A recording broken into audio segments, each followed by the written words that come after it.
We are going to fill out the unit circle using what we know about angle measures, coordinates, radians, and degrees. So let's start off with labeling everything in the degrees that we know they are. We know that on our unit circle, this angle here is our initial side. So this is the beginning of any rotation. So before we ever even start rotating on the unit circle, this is going to be 0-degree rotation. Then we can rotate up to a 30-degree rotation.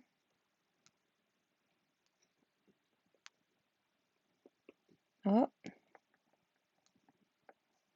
And then we have a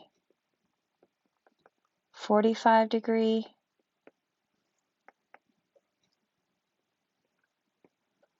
And then a 60-degree.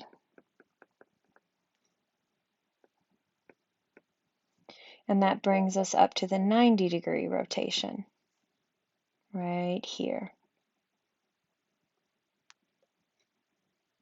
Now all of these degree rotations go by 30, 15, 15, 30 increments. So the next degree rotation, which would be here, would be 30 more degrees, which would give us 120 degrees.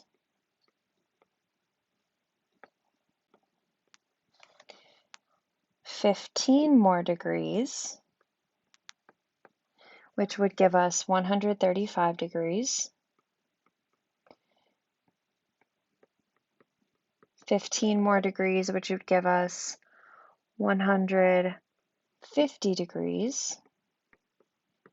And then that would bring us down here to 180 degrees. And then the pattern would start again, 30, 15, 15, 30. So we would have 210, 215, or 225,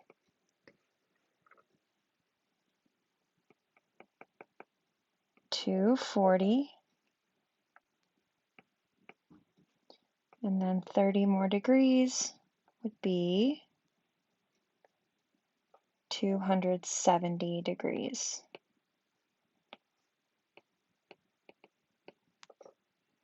And then the pattern would start one more time.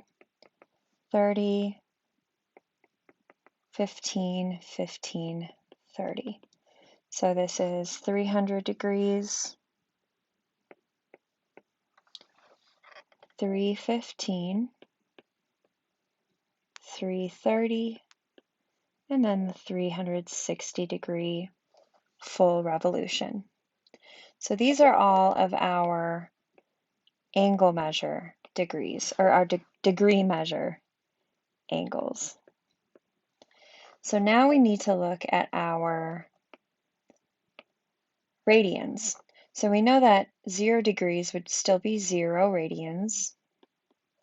And then we have pi over 6, pi over 4, and pi over 3. We get those from converting the degrees to radians, and we use that formula, degrees times pi over 180. So to find pi over 6, we would just say 30 degrees times pi over 180, and 30 over 180 is 6, so that's where we get the pi over 6 from. Same thing with pi over 4, pi over 3. That would be 45 times pi over 180, and that's where the pi over 4 comes from, and 60 times pi over 180, and that's where the pi over 3 comes from. We can find 90 times pi over 180.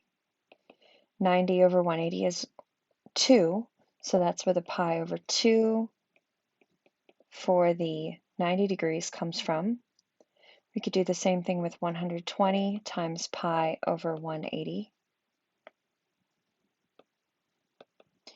And that would reduce to 2/3, so 2 pi over 3.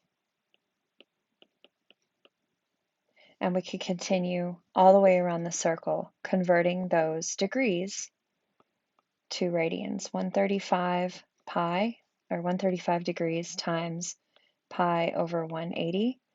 135 times 180 is 3/4, so that'd be 3 pi over 4. And then same thing with 150 times pi over 180 is 5/6, 5 pi over 6. And then 180 times pi over 180, the 180s cancel, and that's where we get the pi from. And then we continue all the way around the unit circle to get 7 pi over 6, 5 pi over 4, 4 pi over 3, and then 3 pi over 2, 5 pi over 3, oops, 7 pi over 4, and then 11 pi over 6, and that brings us up to 2 pi, which is equivalent to 360 degrees. And now the last thing that we need to figure out about our unit circle are all of these coordinate points. And that's probably the most tricky piece. We do know that the quadrantal coordinate points are probably going to be the easiest ones because the distance from the center of the circle and a point on the circle is a distance of 1. Since this is a unit circle, we have a radius of 1.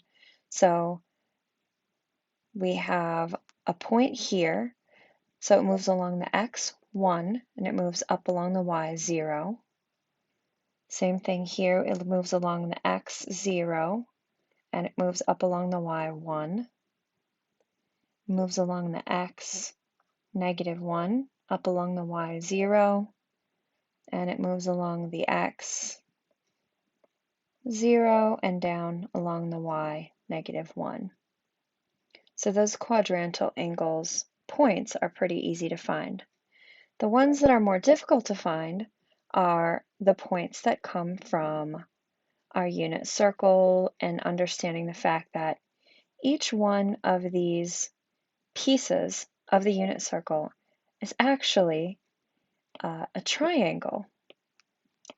So if I were to take this piece, drop it straight down, make this the hypotenuse, and fill it all in, you could see that this is actually a right triangle. And this, in fact, is a right triangle of radius 1. Well, let's call it 1 unit. I also recall from Math 3 that I have 2 special right triangles. I have a 30, 60, 90 triangle, and I have a 45, 45, 90 triangle. And in a 30, 60, 90 triangle, I'm going to draw this as best I can. This is not as best I can. This is terrible. Here we go.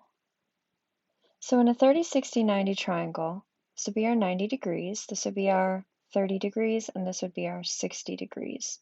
And we have a special little rule that tells us that if this radius is 1, which would be our hypotenuse, radius and hypotenuse are interchangeable here, that the short side would measure 1/2, and the long side would measure square root of 3 over 2. We also have a rule for a 45, 45, 90 triangle that if our hypotenuse is 1, and our hypotenuse and our radius are interchangeable here, these are going to be 45 degrees here.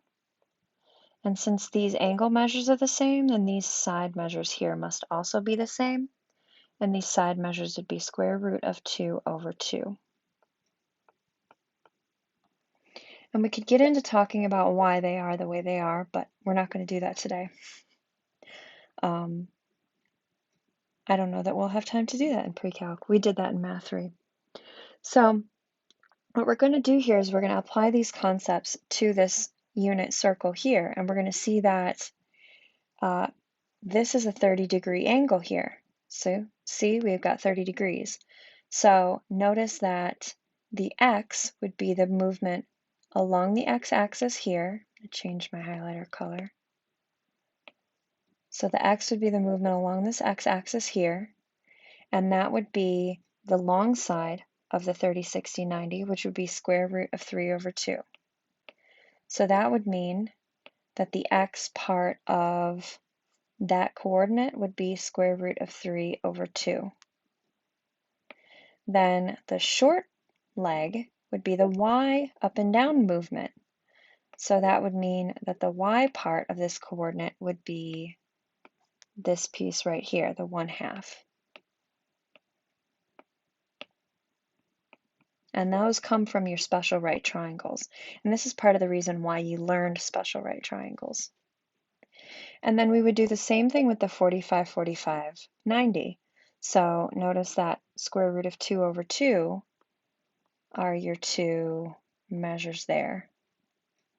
And then the 30, 60, 90 just flips because now you've got the short leg here, so that's 1/2, and the long leg here, so that's square root of 3 over 2. And now all of your points are going to work exactly the same way as you move around the unit circle. They're just going to mirror, and the signs are going to change based on the quadrant. So quadrant 1 is always going to be positive, positive, because the x part here is positive and the y part here is positive. Quadrant 2 is always going to be negative, positive, because the x part here is negative, but the y part here is still positive. Quadrant 3 is always going to be negative, negative, because the x part here is negative and the y part here is also negative. And then quadrant 3, oh no, that's quadrant 4, my bad, is positive, negative, because the x part here is positive, but the y part here is still negative. So we just mirror these points across here. So 1/2 square root of 3 over 2, but the x is negative. Square root of 2 over 2, square root of 2 over 2, negative. Square root of 3 over 2, 1/2, negative on the x. And then we flip those along to the bottom here, but both of them have to be negative. Negative square root of 3 over 2. Oops, I did a little 2. Negative 1/2. Negative square root of 2 over 2, negative square root of 2 over 2. Negative 1/2, negative square root of 3 over 2. And now we mirror those to the quadrant 4, but now only the y is negative. So 1/2, negative square root of 3 over 2. Square root of 2 over 2, negative square root of 2 over 2. Square root of 3 over 2, negative 1/2. And we're done. Filled in our entire unit circle. Yay!